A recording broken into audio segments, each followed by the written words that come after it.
I felt that way when I met my second husband. Are we getting? I'm still married to. Oh, Yeah. The first one we got divorced. Second one. Divorce. Yeah, we did it.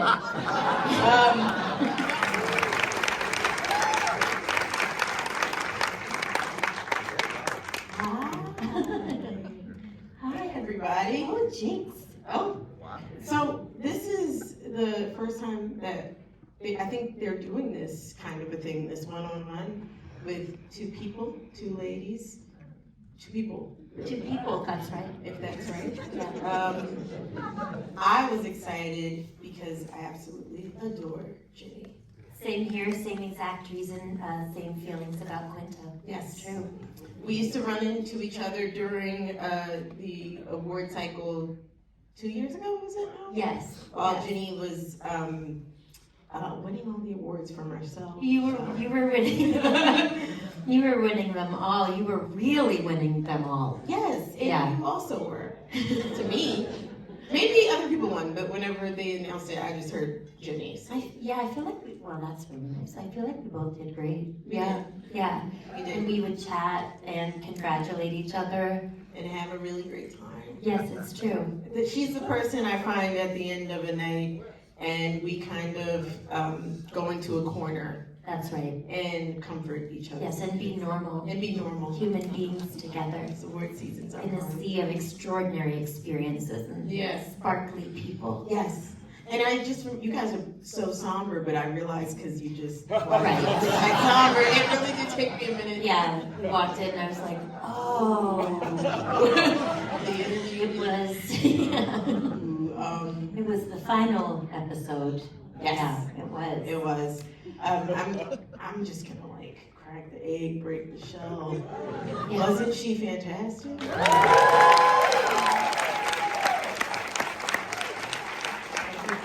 Thank you for saying so. Mm-hmm. I obviously feel the same. I was saying to Quinta before we got up here that watching Abbott Elementary is like, it makes me feel so good because the comedy is always just like so fresh and so like just like really, really good jokes. But the friendliness and the sweetness just makes me feel like what you want comedy to do, which is not just make you laugh, but like sort of just stop the weird low hum of loneliness that can sometimes be there. I mean, that can be a bummer, but like good comedy really makes you feel like there are friends around, and and especially, and I think that you all watched like the first episode of season 4 of Abbott tonight. Yes, you did. Yeah. Yes. Yeah. That's a fun one. Oh, Love is in the Air. Yes. Oh, I love that's it. a It's fun so one. cute. That's one of my favorites because I only get to write one episode a year of Abbott, and it's always the first one, and I got to write that one, so that makes me very happy. Ooh. Yes. Yeah, that one was exciting, and it's funny because you've been a part of so many comedies that have made me feel the way that Abbott makes you feel. And I think in Dying for Sex, you do something incredible that I love to see, which is that you prove that comedic actresses are the best of the best. And we can do drama. True. We can. We love comedy. We are a comedy. We do comedy. And another great thing about this show is which everyone doesn't always get the opportunity to do, but you don't have to sacrifice your comedic self to do this show. What was it like balancing? You have some really heavy scenes in this, and then you have some of the funniest moments I've ever seen in your, which is crazy, in your entire career, in my opinion. I just wonder what it's like to balance that. Does it feel natural? Is it a new challenge?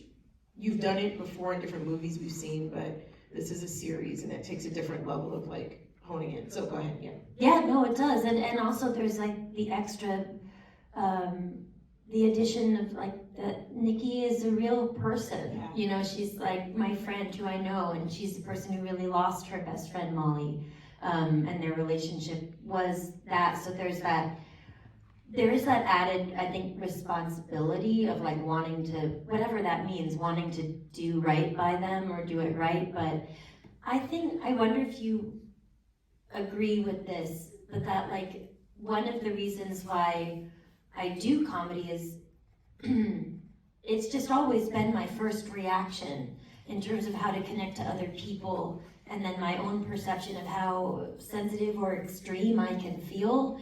And you know, the character of Nikki in our show, she yells at people, she really is explosive. I'm not like that, but I think comedy comes easily, but that's because I'm trying to find a way to like synthesize or refine my intensity. And it's just like, it's the first thing. But when I think of comedians that I came up admiring, like Carol Burnett, she's an incredible dramatic actress. And actually even in Annie, like, she's scary as Miss Hannigan. She's desperate and sad. She's horny. She's so on the outs, you know, she's so extreme. And I think that it's almost like I finally got to my, to feel my own equilibrium by being able to be as another person, but as sorrowful, express sorrow, express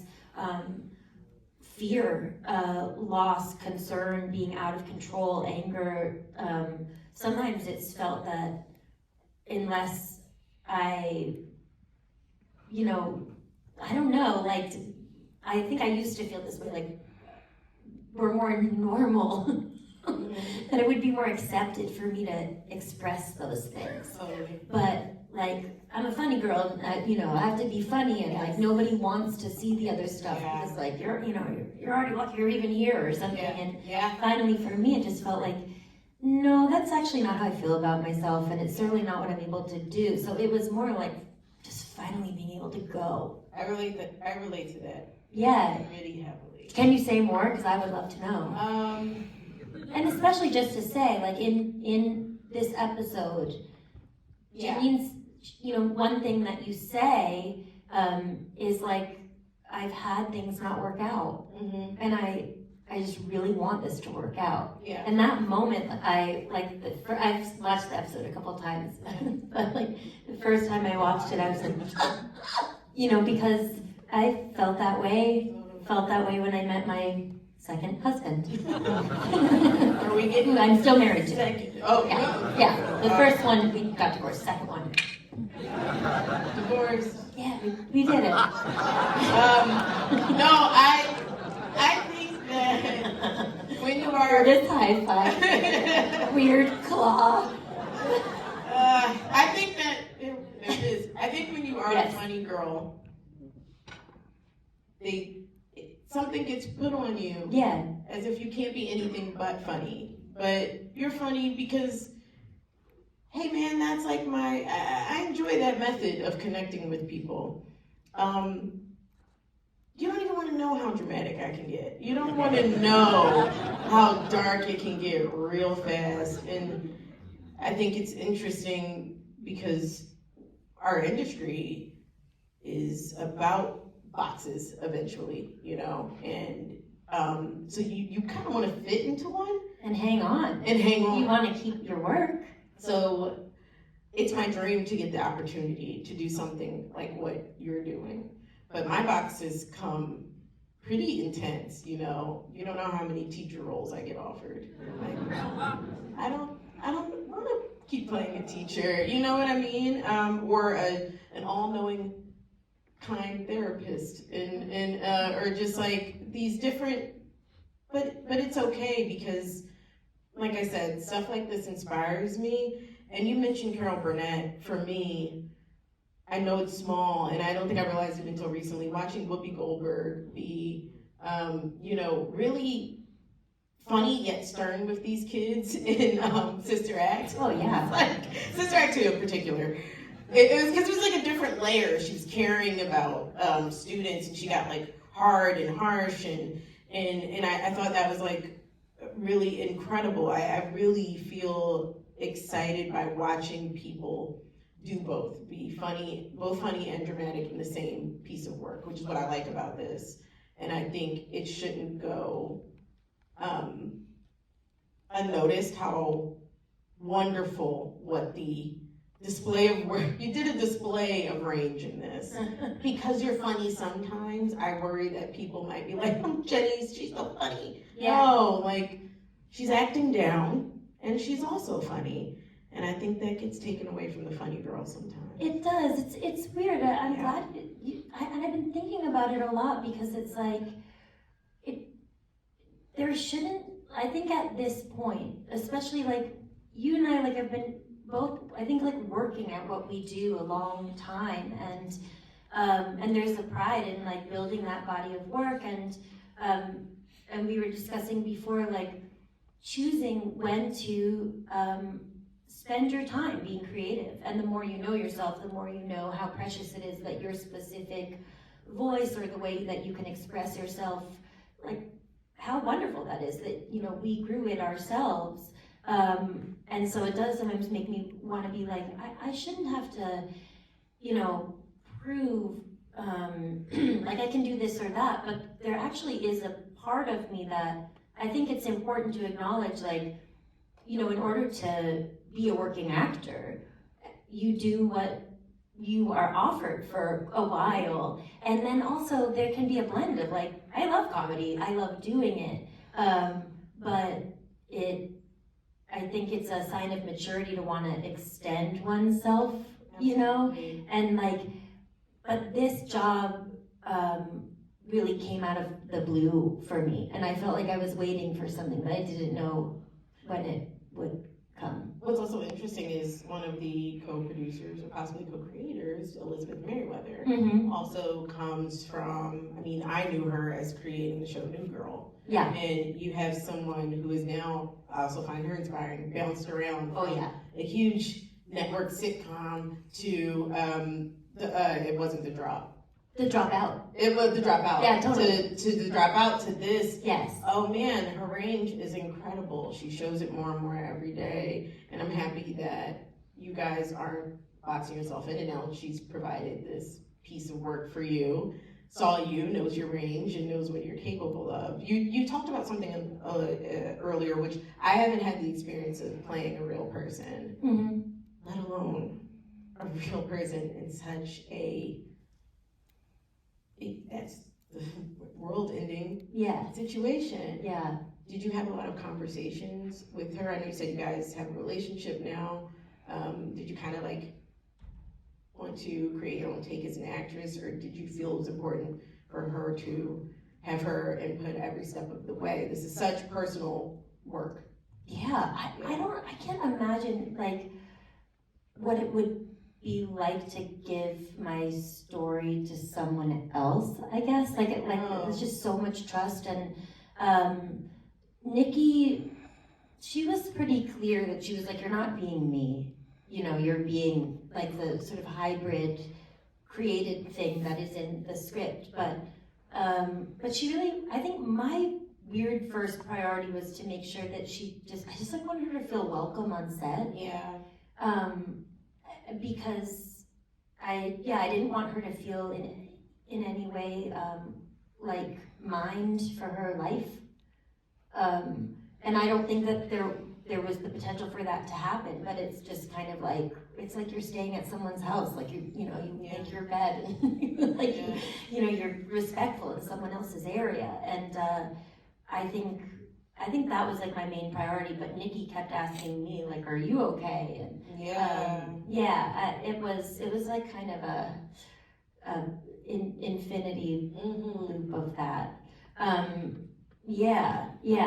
don't know. I do you feel like, I mean, you're from Philly. You're writing about like really actually serious things in your show. Like this season is about like. I mean, it's also really funny the way that the school gets the computers. I don't want to like ruin. No, it's okay. Yeah, it's straight up gentrification. Yeah, like can you talk about what it's like to write to that? And maybe you've already discussed this. You and I were also just talking about how like neither one of us is really looking on the internet, so we have no idea if we've answered these questions before. We don't. But this is just my right now in the moment curiosity, like Yeah. what is it? Because it's one thing to make, like, let's say heartbreak or fear funny, which you do, you know, that like your character is really afraid to, but it's another thing to try to find humor in situations that are like unfair and painful. Yeah.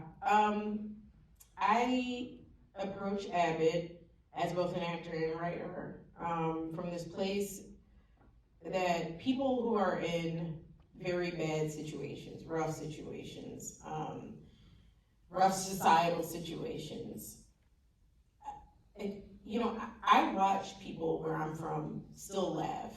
I watch them find joy. I watch something very silly still be very funny. And I remember when I was a kid, my parents did okay for themselves. I don't think I realized that we lived in like a low income neighborhood until I was about 18. And because they never made it feel that way for me. Our house was full of like love and humor and light, and things that happened around where I lived were kind of just funny scenarios. Perhaps it's a trauma response. I don't know. But sometimes trauma responses are very funny. There was this next door neighbor named Miss Sherry who she always said things twice. Like she always said something twice. I remember thinking it was the funniest thing. Like Miss Sherry is Like so what she said? Can I know? Like she'd be like, "Good morning, Quinta. Good morning, Quinta." I love Miss Sherry. And she'd be like, "Oh, it's hot today. It's hot today." And I'm like, that's just funny to me. Yes, it's also funny to me and everyone. When I was 18, I learned Miss Sherry had been affected Okay. by, I know, Uh-oh. but I learned she had been affected by an epidemic that hit Philadelphia in the 80s. Crack. Oh. You know what I'm saying? Yeah. But for me as a kid, I was just like, dude, Miss Sherry's so funny. Mm-hmm. But Miss Sherry was living, right? I think that's when I honed in on people are not the bad circumstances that have happened to them. People are more resilient. It makes me tear up because I think that when I watch the show, it's definitely a different approach to it. This character, Michelle Williams' character, has had bad things happen to her. But I feel like the message is I am not the bad things that happened to me. I want to live, I want to feel. Of course, you are affected by those bad things, right? They make up part of who you are, but you do not have to have your soul be crushed by we see all types of examples of this. We're seeing it right now. I mean, right now, we're living in a wild-ass time, you know? And did something funny not happen to you guys today? If someone farted right now, wouldn't that be so hilarious? I'd love it. Does anyone want to? Does anyone fart? If somebody did, I would be so happy. It's so It would be funny. the best, It's yeah. always funny. Yeah, and it is. that means a lot to me. Me too. You know? For real. And- Yes, I do. You know, and I think that's just part of human survival. Yeah. And I think that's how I approach Abbott. I approach it as these are people surviving. Their joy has not been stripped. Are there injustices? Yes, we make it quite clear in the show. But their joy is not stripped, and neither should the audience's joy be stripped. I really, really appreciate that about this show. There are times where I'm laughing in the show, and I don't feel guilty for laughing either, which is hard to accomplish. Yeah, I feel that way about your show too. Yeah. And part of it is, I think for me, when I'm watching your show, there's this like relief that things that are clearly difficult aren't like terminal events. And that's obviously like the same in our show, but Yeah. like this sense that when something terrible or unfair or frightening or violent happens, that is actually the end of newness for like that person or a group of people or whatever, that like they're gonna have to now be in stasis because what has occurred is like too hard or sad, which is a little bit what like Molly lives in for a lot of her life before I think the show begins. But like I think there's something, and you're right, like our shows are very, very different. Yeah. But the urge to be like, I'm gonna take the thing that is uncomfortable, and not allow it to become like a fossil.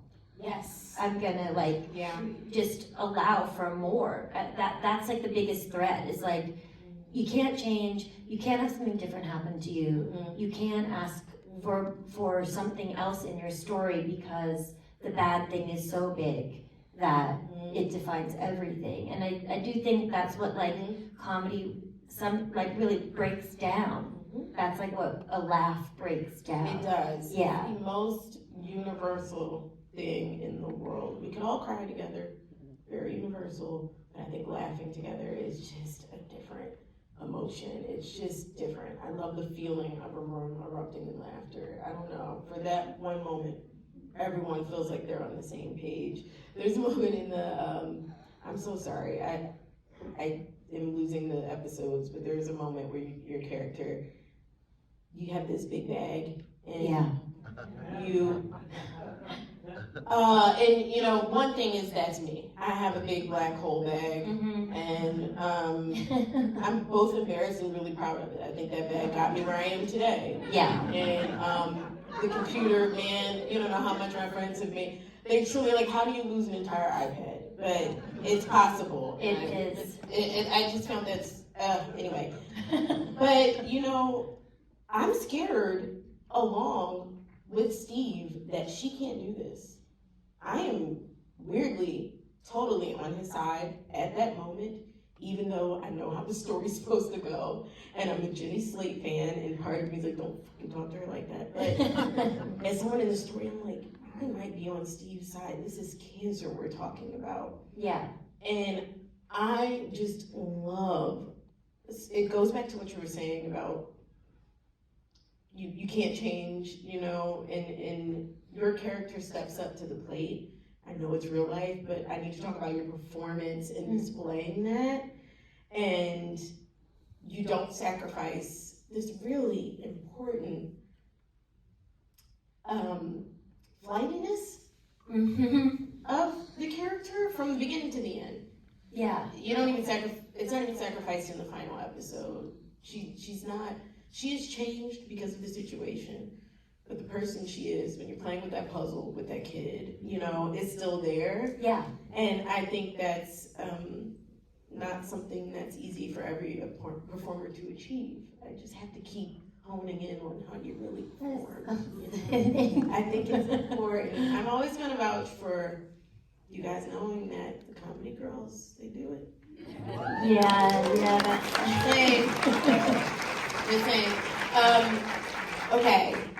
Can I ask you, like, were you always, did you go to comedy from the start? Like, did you want to be a comedic performer? Was it like a sort of a formative way of finding strength?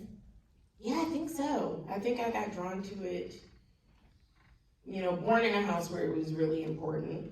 And then I got drawn to it as a profession, I think, while I was in college, when I realized that like a place like this Second City existed, where you could go like study comedy. Yeah. That was a real switch for me. Because before that, I just looked at it as happenstance, or hey, maybe you're funny and a man sees you in a club. And then, right. Yeah. But when I learned you could study it as a craft, that's when it became important to me. And I think that, I realized that was the way I wanted to express myself. But I don't know if you've had this. I did stuff on, like I've done stuff online, but at the time I was doing improv. Like I was doing improv at Second City and IO West out here in LA. And then I did stand up because I had a little bit of recognition. And I was doing stand up and I said, this is not my ministry. And I was good at it too. But I knew that was not my way to communicate with people. Yeah. It didn't work for me. And I knew that it wasn't, we were talking a little bit about this backstage, it wasn't fulfilling work for me. Yeah. And I looked at the passion some of my peers had for it. I said, I don't have that passion. But I knew I had the passion of sitting down and writing as many shows as possible, whether they worked or not. That made me feel fulfilled. And all the different stories I got to tell, it made me feel childlike, because when I was a kid, I used to just play with all of my dolls and bears, like under the covers, and tell stories. Yeah. And that's what I think was exciting, was returning to what made me feel childlike and inspired. And another thing that, is interesting about this show. But yeah. Did you find, like, in the episode that was shown tonight, like, there's a special thing about, like, writing like love or romance and comedy together, like that kind of shyness, like, and can you talk about what it was like to put that into this episode? Because there's also so much vulnerability in it, and it's so silly. It's so silly. I think in the best way. In the best way. I mean, that's why we love rom-com. Yeah, it's really romantic. It is really romantic. It's romantic. Yeah. And love and comedy. We know that love can be awkward. We know that liking someone is awkward. Starting a relationship is awkward. We know that even love is. I'm not gonna put your business out there, but we're just telling a very funny story with you and your husband backstage. Love is like, when you really love someone, it's like naturally very funny to me. And Abbott. No, it's a delight to be able to write romantic comedy, especially for two young Black characters. Mm-hmm. It's really a privilege, and you don't come across it often, and it's different. It just is for two young Black characters than it is for two young white characters, which is what we're used to seeing. But the dynamics are so interesting. These two are so awkward in a different way. That aids in the humor. One of the reasons that diversity is so fucking tight is because different people give us different types of laughs. Mm-hmm. And the laughs from Janine and Gregory are not the same laughs from like Jim and Pam, mm-hmm. or Sam and Diane, So I'm so happy to be able to contribute to what makes us laugh about love and just be part of a legacy that I admire so much. And there were old, like Black sitcoms in the 90s, like Martin, which was one of my favorites. My favorite thing is people falling in love. I think there were some shows like Blackish where they already were married. My favorite thing is to watch people stumble into love. Yeah. And it's just great. And Martin and Gina were together at the beginning of Martin, but they stumbled into marriage or further commitment, and I just love those moments. They're so darling and precious. Yeah.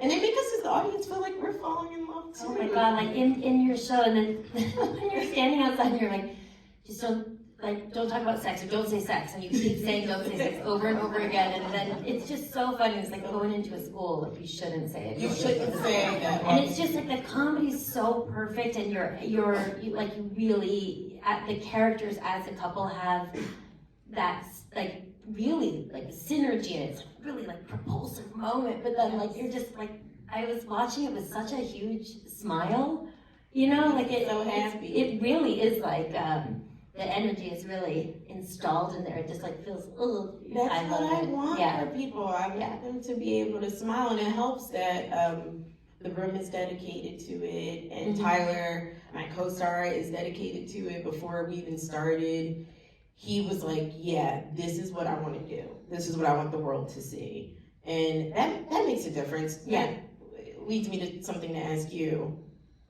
How did you, this work is tough work. Were you called? Did you audition? Was it scary at all?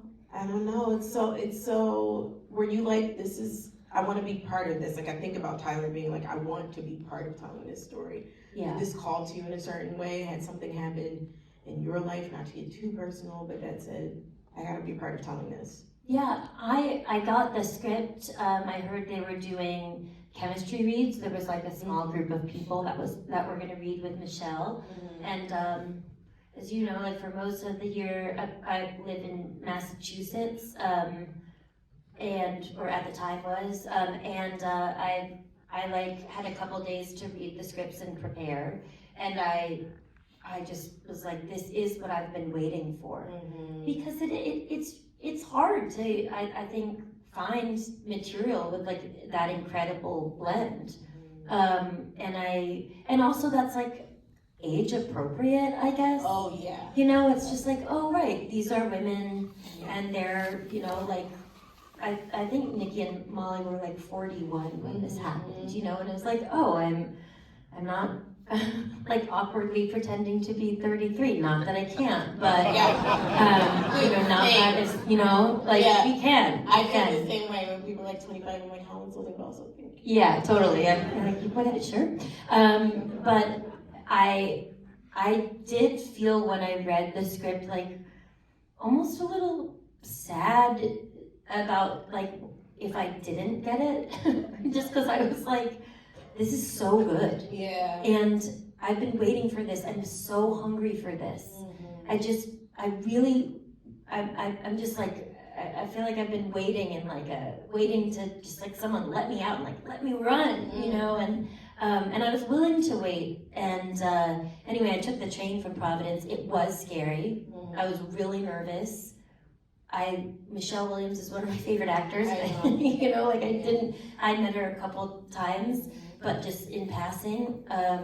And I was very impressed by Liz also in that, like, you know, New Girl was, when that show came out, I had never seen such like jokes like that. Like, oh my God, it was so cool. Yeah. And that she, who's also like we're the same age, was making this like giant career shift and really just making taking these huge creative risks that she was so good at, just so bold and such a good writer. And the same with Kim Rosenstock. And I was just like, oh man, this is like the cohort I want to be in. Like, I want to be in this little class. I want to be here. And but I also remember thinking, like, not to be cheesy, but like, if this is the one time I get to do this really good scene with one of my favorite actors, I guess I'll just enjoy it.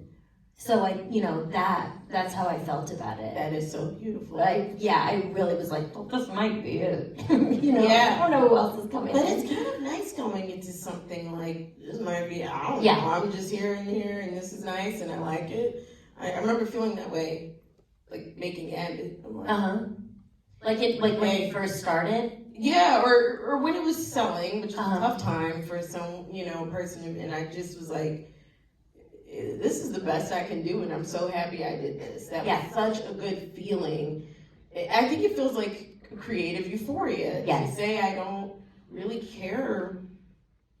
I do care. I care about this moment, and I'm happy I got to do this. There's something so special about that. And then when you do get to do it, and it comes out so triumphant, it's just like, you know, icing on the cake. Yeah, holding that balance is really hard though, between being like, this is everything to me, and if it doesn't happen, I'll die, and like being like, whatever, you know, like, like that middle zone that's like, I'm just gonna look at this like one little diamond right here floating in front of my face while it's there, and I'm just gonna like enjoy it, and that is real. And I think there was something about like the process of like earning my place that felt really good, but when I got there I realized like, oh, I was the person that cared the most, like I can let myself off the hook. I sort of felt like, okay, yeah, I can do this. Like everyone else, that's the weirdest thing. I don't know if you ever feel this way about times that you've auditioned, but like they really want you to be good. Yeah. They really want to find someone. Yes. Yeah. They're rooting for you. Yeah, I kind of came out of it being like, I was the only one that was acting like maybe I shouldn't come in. Yeah. Everyone else was really nice to me. What was cool about, you just said that, you know, Elizabeth's taking these big swings, and that's always cool for me to see. And the whole project is a swing. I think it's not easy to make cancer anything other than sad.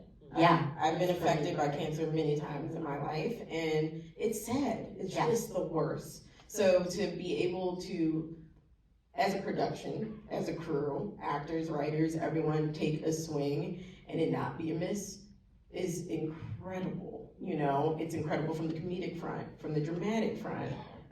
Michelle Williams, she's not here, clearly, but she did such excellent work. I know, and it's like she's Michelle Williams. She does actually, why did I turn Italian? But she does like excellent work. I don't know, but she's so good in this, and you two together are so good. I didn't just excellent buddies. Yeah. I also learned things from this series that I didn't know about. That I had to keep. I didn't want to be crying, but naturally I was crying at the end of the show. But I also really appreciated learning about what happens. Yeah, like Paula Pell, who plays Nurse Amy, that speech that she gives. Oh, I love Paula Pell. Talk about I love her. a pure, like a comedy legend. SNL writer, like great director, incredible comedic performer. Legend. One of the realest you'll ever meet. Oh my God. I need to say that about her. She's so real. incredible. And she's just like such a good person. Yeah. And for her to just, like, I remember, the scripts were kind of coming in, like they were like, we're still writing episode 8 or whatever. Mm-hmm. And like we had drafts, but we're waiting for them to be finished. And I remember reading that monologue and being like, they're gonna do this whole thing, they're gonna do it, and wanting it so badly and being afraid that it was somehow gonna get cut, and being there on the day and like watching Paula have to do that, and there is a lot of information installed in there. I would argue that you do the same on your show. It's like the thing of like hiding for kids, like hiding the nutrient in the like the pasta. Or there's some like you can hide spinach or anything. I forget. Yeah. I obviously don't do that for my daughter yet. Just normal mac and cheese, never vegetable. But yeah. But on your show, there is a lot to face and learn. Yeah. Like. Is that something that you guys are thinking about episode to episode, or are you just kind of like going through and feeling the balance of things, or the combination of like, silliness and going through and feeling it? We have the privilege of being fiction, which is what I really look at it like now, and we also have the privilege of being like 22 episodes. Sometimes that's so many. It's so many. Yeah, it's so many, and you've been a part of like a large series, and there's just a little bit more time and a little bit more room to feel things out, and we're fortunate that there are during the 4th season we knew we were getting fits. It's like, okay, we have time, we can be silly, we don't have to, and I think on the show we don't aim to I know I said this recently, but I do not aim to tackle things. I think that is not how I approach comedy creatively. Yeah. It just never has been. But I think inherently with Abbott, we're inherently talking about subjects that are affecting this community, these teachers, or so it's just a natural day-to-day of teachers. I have a lot of friends who are teachers, and they have the funniest kids, the funniest situations. But one of my friends was saying that they're doing this initiative now to get kids to come to school, right? So they're like, if you come to school, we'll give you money for Amazon, and so the attendance is way up. And then they're like, the kids are buying whatever they want on Amazon. So some of the girls are buying like eyelashes and mannequin heads to do hair. And then the boys started buying ski masks. Whoa. And they're like, whoa, what is going on? But it's just like a style thing now. Like now kids are wearing them for fun. No. I didn't know. It started out really dangerous, but now it's just a style thing. Yeah. And so it's like, how do we gotta keep motivating the kids, so we gotta give them the money for the ski mask so they come to school. It becomes this trifecta of just, not wanting stuff to slow down, but that, it all winds up tying into the incentive to get kids to school is gonna get them to graduate, which will mean more of them will go to college. But in it are these like small little situations that are really funny, that are funny to me. If you see that in episode, you didn't hear it here first. I was gonna ask, like, how much do you take from The teacher? Fortunately, a lot of the people in the room are either friends with educators or children of educators, so it just kind of comes up organically. And my friends who talk to me about it, they just talk to me about it. But I actually don't wind up putting a lot they say in the show, because they're actually way darker. I can't really put, like, it's wild out here, guys, for sure.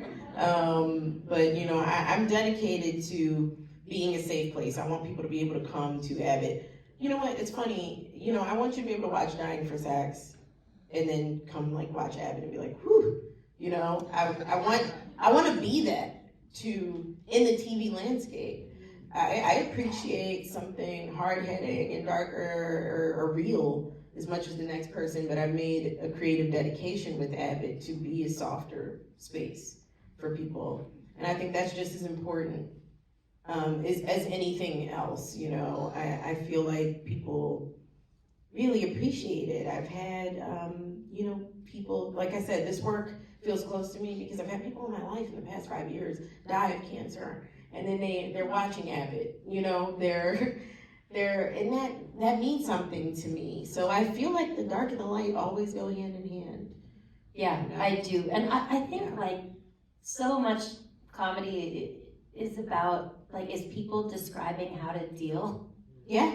Like just expressing what it is like, the weird things they do in order to deal with like whoever they are or whatever is happening. I think that's definitely been at the center of even like my stand-up specials. Absolutely. Like, why is my personality like this and this is what I choose to do? Mm-hmm. I guess this is it. But like, I think I really do feel that way about your show, that it's like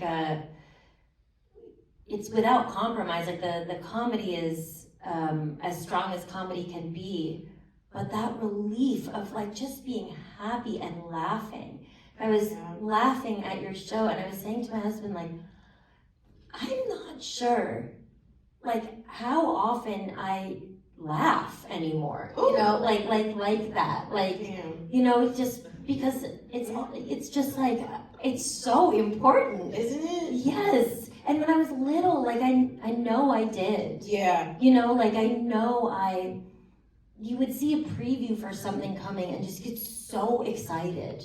It's important. Or like it would be Saturday and like we wouldn't be allowed to stay up in our house, but if I was like lucky enough to be invited to a sleepover, which was probably never, aka at one of my grandmother's house then. Yeah. Being like you're gonna get to watch SNL. Yes. And just like hearing the music. Yeah. Or that weird Joy. silence before the cold open. Joy. I know that. You feel like a ghost just came into your TV. Yeah. Like, what the hell is it? And Right. it's just like Norm Macdonald. Like, Yeah. it's like, huh? Like, what is it? Like that feeling of like, oh my God, someone's about to make me laugh so hard. Absolutely. And I do like I do like feel so grateful for that, and That makes me so happy. it's what you're doing, and I just love it. I love that, and I love to hear that people are laughing, and I love to watch people laugh. It's one of my favorite weird, creepy things. If I come to all your houses and watch you laugh, I would do it. Yeah, if you guys could tell us where you live, and before you leave, if one person could fart, I think we could wrap it up.